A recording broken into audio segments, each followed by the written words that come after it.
ഗാന്ധിയുടെ ഇന്ത്യ എന്ന അഭിമാനത്തിൽ നിന്ന് താഴേക്ക് വീഴുന്ന പുതിയ ഇന്ത്യയുടെ ദുരവസ്ഥ ലോകമാധ്യമങ്ങളിൽ ഇപ്പോഴത്തെ തലക്കെട്ട് ഈ മട്ടിലാണ്. മതത്തിന്റെ പേരിൽ വെറുപ്പും വിദ്വേഷവും കൊലയും സർവ്വസാധാരണമാകുന്ന ഒരു രാജ്യം. ലോകത്തെ ഏറ്റവും വലിയ ജനാധിപത്യ രാജ്യം, നമ്മുടെ രാജ്യം, അതിലപ്പുറം ഒന്നുമല്ല ഇപ്പോൾ. ഇന്ത്യയിൽ നരേന്ദ്രമോദി ഭരണകൂടം കഴിഞ്ഞ 3 ആണ്ടായി ഒളിഞ്ഞും തെളിഞ്ഞും പാകപ്പെടുത്തിയ സാമൂഹ്യ രാഷ്ട്രീയ കാലാവസ്ഥയുടെ ഏറ്റവും ഭീതിജനകമായ ക്ലൈമാക്സ് ആണ് ഇത്. സംഘപരിവാർ സംഘടനകളുടെ മഷിയിൽ എഴുതിയ ആ തിരക്കഥയിലെ രംഗങ്ങളിലേക്ക് വരാം. അതിനു മുൻപ് ഈ വാക്കുകൾ കേൾക്കണം.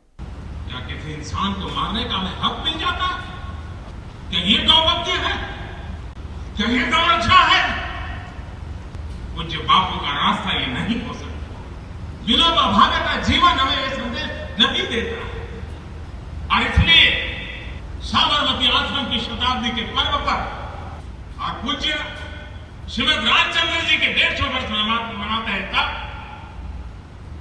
हर हिंदुस्तानी के दिलो दिमाग में ये हमारे मूलभूत संस्कार, हमारी मूलभूत परंपराएं, अहिंसा, ये हम लोगों का जीवन धर्म रहा. രാജ്യത്ത് അഭിനവ ഗോസംരക്ഷകർക്കുള്ള നരേന്ദ്രമോദിയുടെ മുന്നറിയിപ്പുകളിൽ ഒടുവിലത്തേത്. എല്ലാ വർഷവും ആവർത്തിക്കുന്ന ഒന്ന്. എത്ര ആത്മാർത്ഥമാണ് ആ വാക്കുകൾ എന്നറിയാൻ അദ്ദേഹത്തിന്റെ അനുയായികൾ ആ വാക്കുകൾക്ക് നൽകുന്ന വില മാത്രം കണ്ടാൽ പോരെ. അത് രാജ്യം കണ്ടു. ഏറ്റവും ഒടുവിൽ ജാർഖണ്ഡിൽ നിന്ന്.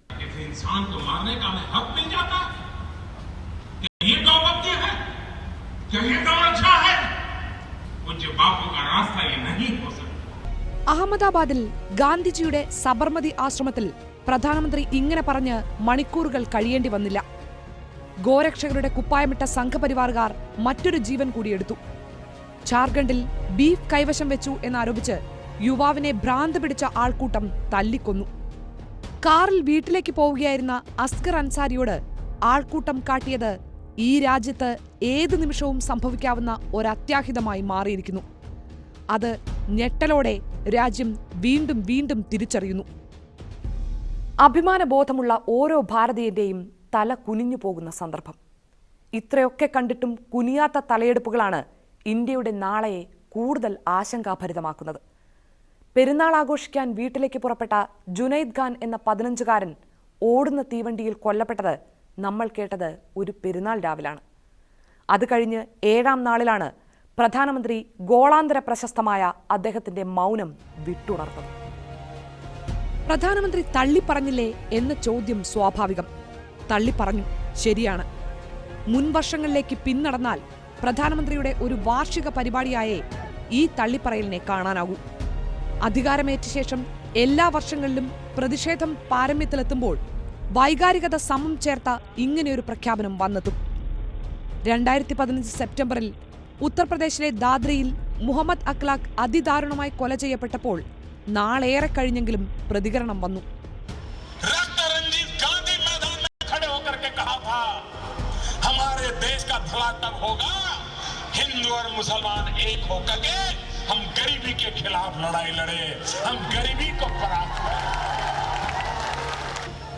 അത് കഴിഞ്ഞ് 2016-ൽ സ്വന്തം തട്ടകമായ ഗുജറാത്തിലെ ഉനയിൽ ദലിത് യുവാക്കൾ നീചമായി വേട്ടയാടപ്പെട്ടപ്പോഴും പ്രധാനമന്ത്രി അറിഞ്ഞു. അത് തള്ളിപ്പറയുകയും ചെയ്തു. कभी कभी ऐसी घटनाएं आती है सामने, माथा शर्म से झुक जाता है. अच्छा, ये पीड़ा होती है. समाज का जो नीचे के तबका का व्यक्ति है, दलित हो, पीड़ित हो, शोषित हो, वंचित हो, कि हम सबका दायित्व है उनकी रक्षा करना. हम सबका दायित्व है उनका सम्मान करना, उनको सुरक्षा देना. പക്ഷേ സ്വന്തം അനുയായികൾ അത് മുഖവിലക്കെടുത്തോ എന്നതാണ് ചോദ്യം. അവർക്ക് പോലും ആത്മാർത്ഥത തോന്നാത്ത വാക്കുകളെ രാജ്യത്ത് നിരന്തരം ഇരകളാക്കപ്പെടുന്ന ഒരു സമൂഹമടക്കം എങ്ങനെ വിശ്വാസത്തിലെടുക്കും? ആ വാക്കുകളിൽ എങ്ങനെ ആത്മാർത്ഥതയും ആശ്വാസവും കണ്ടെടുക്കും? 2014-ൽ ഡൽഹിയിലേക്കുള്ള പടയോട്ടത്തിൽ പറഞ്ഞ പലതിൽ ഗോസംരക്ഷണത്തിന്റെ തറയ്ക്കുന്ന വാക്കുകളും നിലപാടുകളും ഉണ്ടായിരുന്നു. आज हिंदुस्तान के कई राज्यों के गांव किसान मर रहा है, पशु से जा रहे हैं. जा रहे क्यों, तो तत्कालीन लोभ में आकर के वो दे देता है। ये पूरी तरह मुद्दा आर्थिक विषय है।